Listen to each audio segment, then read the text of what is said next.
Good evening. From now on, I am going to send some short videos with tips that I hope will be useful during this research process. The first thing I would like to talk about is selecting a research topic. In our first class, I think the idea of exploring the research scope was to give you an overall look of the type of research that you can actually carry out in our field.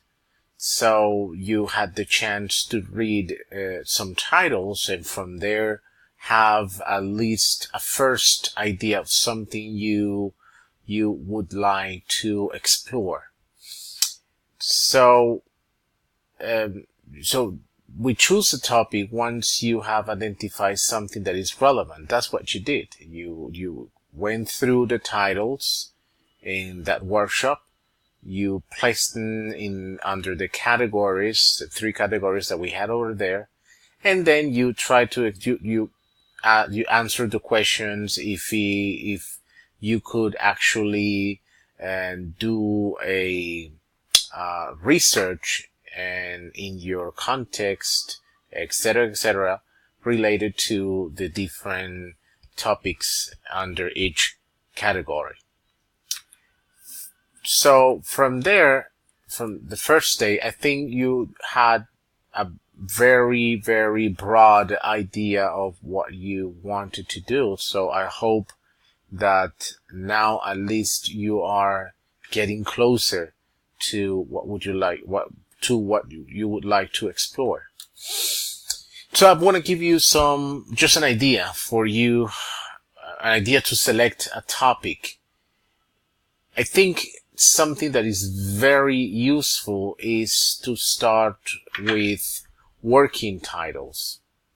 A working title is a sentence in which you are stating an idea, and that usually could be the title of your research article. Now, so you can start by saying, my study is about English teachers' perceptions about a teaching training program, based on your interests, but plus what you read. Another one, teaching English as a lingua franca in the language program of a private university. So still is general, but you're already getting to have at least an idea. Online English courses at SENA. So in this case, you already have an approach, general still, of topics that you'd like to explore. So when you have these topics, so that's the first titles that you would write, the working titles, you have to ask the following questions. Number 1, is it relevant? Is it relevant for the field? Is it relevant for the academy? Is it relevant for my institution? Is it relevant for our society? All those things are very important, because when we do research, we're just not doing research about a topic that I like and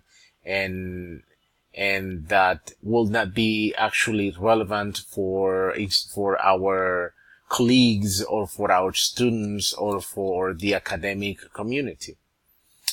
On the other side, you have to see if it's interesting for you, of course. How can you start research about certain topic that you actually don't like? So I think do I like it? Okay, but is it relevant? Because sometimes you will find relevant topics that are boring for you, and the way around.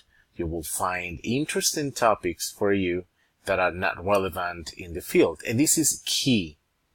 Sometimes you said, okay, for me, I'm very interested in studying this, But once you read articles and you go through the literature review, you find out that this is a topic or a research problem. Once we get to the point of the research problem, that is not relevant anymore. I mean, many people have written about this, and they, I think, a lot has been said. So sometimes you say, okay, there's no gap to fill, or actually this discussion is out of date. Let's move on. For example, today we're talking about English as a lingua franca, and we're still, I mean, if you just focus on English as a foreign language, is as a second language, yeah, probably that will be interesting for you, but for the academic community, actually the international academic community, that's an old topic. Now we're talking about English as a lingua franca, so that's the most interesting thing, now, I mean, nowadays. Interesting topic. On the other side is the data accessible? I mean, would you have access to data that you'll need to carry out research about these topics? Of course, still this is broad, but you can have a first idea. English teachers' perceptions. Okay, if I'm doing that in my university, okay, I can work with teachers. Okay, no problem. So I can have access to these teachers.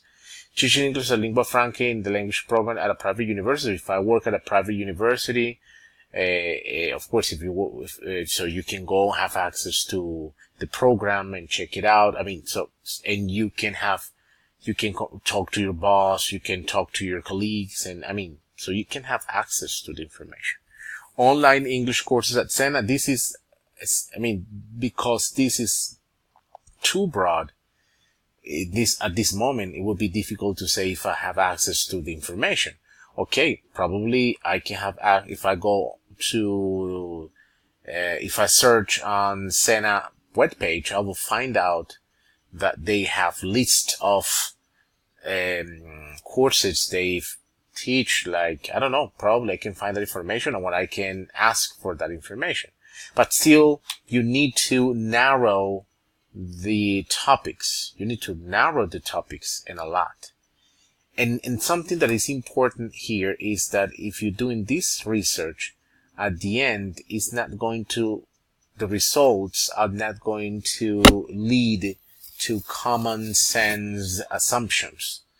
So, I mean, that means that, okay, if I'm going to do research about this, likely at the end, the answer will be, I mean, something that somebody can tell me without doing research. So these are the things you need to keep in mind when you're selecting a topic. So now that you're thinking about these issues, now you can move on and say, okay, how can I make it more relevant? How can I make it more interesting for me?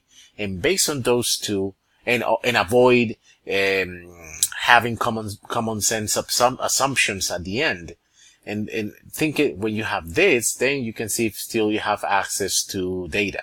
So in this case, I can continue exploring more ideas. For example, instead of just saying teachers' perceptions about teaching English, I would say my study is about non-English teachers' perceptions about teaching English. Okay, so that's giving me some information that it would be more interesting for someone who's actually reading my article.